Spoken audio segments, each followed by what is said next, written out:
My name is Mr. Weiner, Dean of Admission here at Blair, and it's such a pleasure to chat with you and to hopefully explain a little bit in a digestible way who is Blair, right? What do we do? What are we all about? So here we go. I can't show again everything, but I wanted to highlight a few things.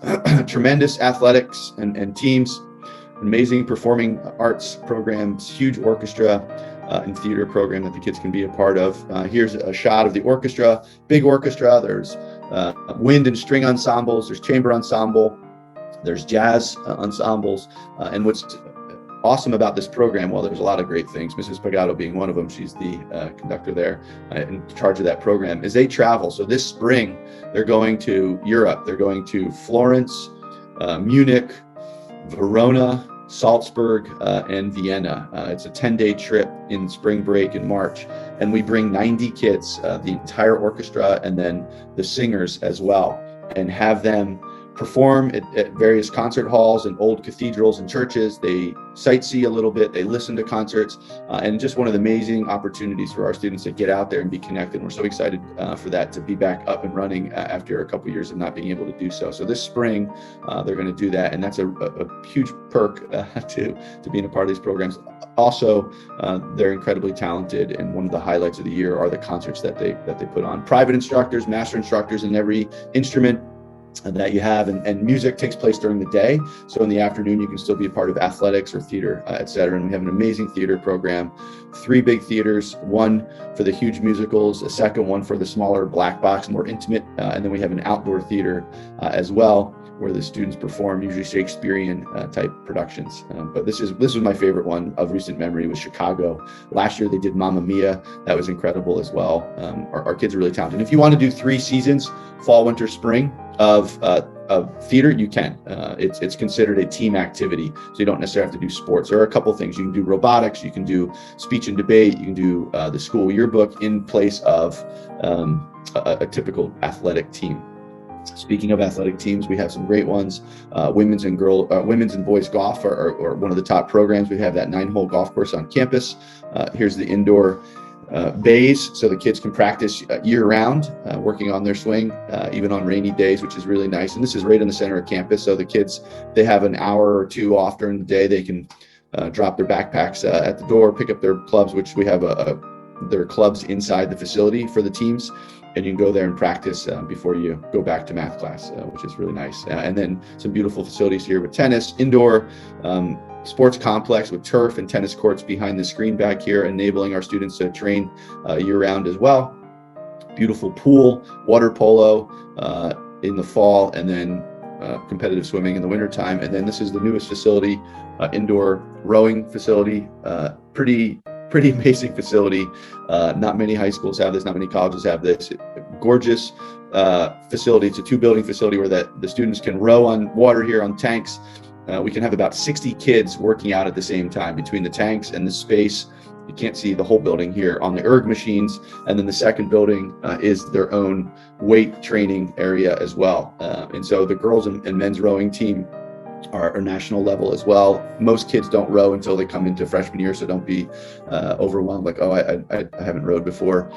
Most kids haven't, but our program is as such where you can get there. This can be a 3-season sport if you want it, fall, winter, and spring.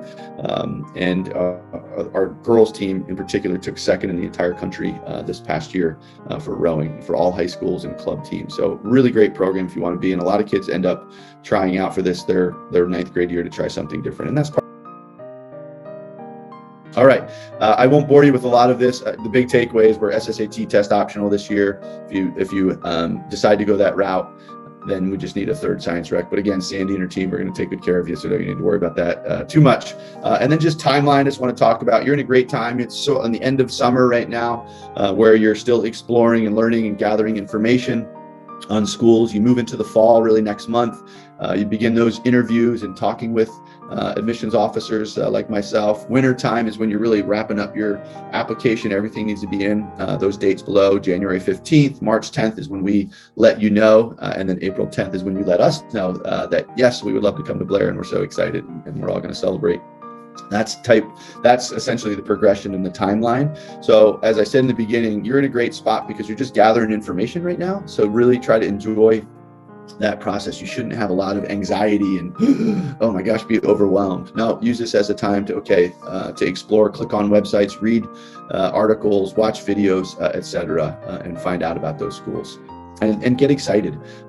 It should be fun. Be authentic, as I mentioned before. Always be you in the process. If there's something that's important for you, ask those questions. If you want to tell me something, let me know. I want to hear that. And that just isn't from the interview. That's also from the application. When you're writing yourself down on your responses on paper, you should come through those essays and those responses, so that as an admissions officer, I'm getting a snapshot of okay, I understand who Teddy is. I get him from the interview, from his essays and his responses. I think I understand who he is as a person and how he'll fit into the Blair community. So that's really important.